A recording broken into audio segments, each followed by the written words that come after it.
This is my NCA General Scalar Rate Meter, model RCR-1. These were made in the late 1940s to early 1950s.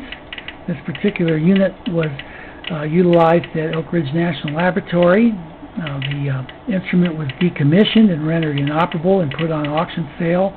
I purchased it at an auction for a very reasonable price, yet it didn't work, and I spent 2 months, maybe 3 months, working to get this thing restored with the help of some very helpful people over at the CDV 700 Club, which specializes in Geiger counters and radioactive minerals. Now, I've been collecting radioactive minerals and items for well over 40 years, and I have a pretty good collection of material and good things to demonstrate the effectiveness of this instrument.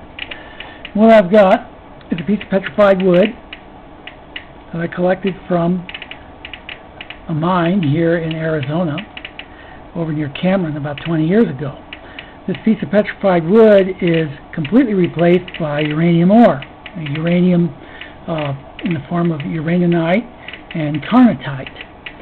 And the tube, the Geiger tube, is set to detect gamma rays, and when I place this close to the tube, you can hear the count. It's quite significant.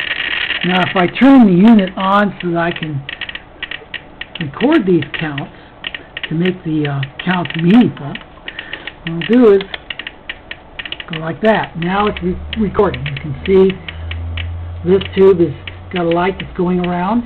Each division in that tube, on the edge of that tube, represents one count.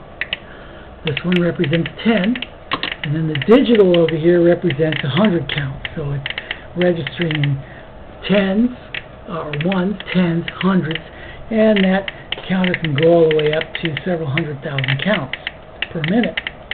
And up here, we've got the time scale. So this is a very good analytical instrument for determining the strength of radioactive materials. So when I hold this up to it, in a matter of, I'm looking at the timer right now, you can hear each one, each click there represents 100 counts. We're already at 1,500, 1,700, 1,800, and 1,900.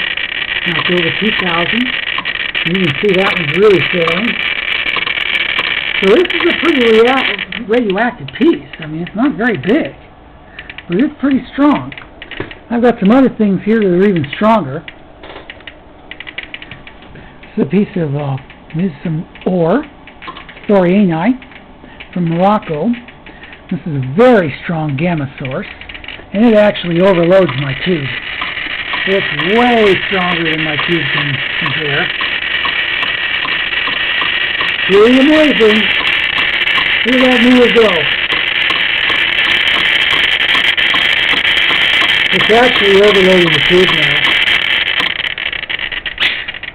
Now, this is the kind of thing you don't want to have around your body very much.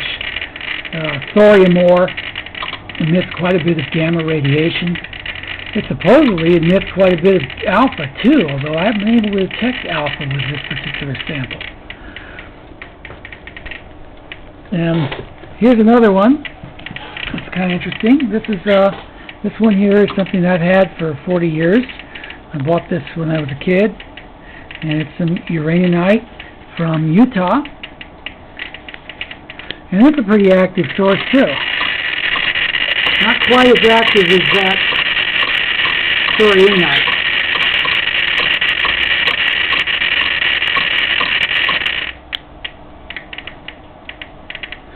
And the last one I have here is a piece of tellurite, which I found recently at Gray Mountain, and it's on sandstone, and it's a pretty active piece too, but not nearly as active as some of the other ones that I have. It's still pretty good though. This is gamma readings only. And you can see the ones going in the 10s and 100s. Now you notice I'm touching these with my bare fingers. So if you have minerals such as this, it's probably a good idea after you handle these to wash your hands really well. because you certainly don't want to get that dust on you. And then store them in plastic bags and at a good distance away from everything else. So if you have a mineral collection that has high activity radioactive material, it's a good idea to have that at a distance. Distance is your salvation with radioactive material. You can shield it in lead, you can do all those things to minimize danger, but you want to keep that collection cabinet a good distance away from your living quarters. That's a little bit on this, and I'll show some other things later.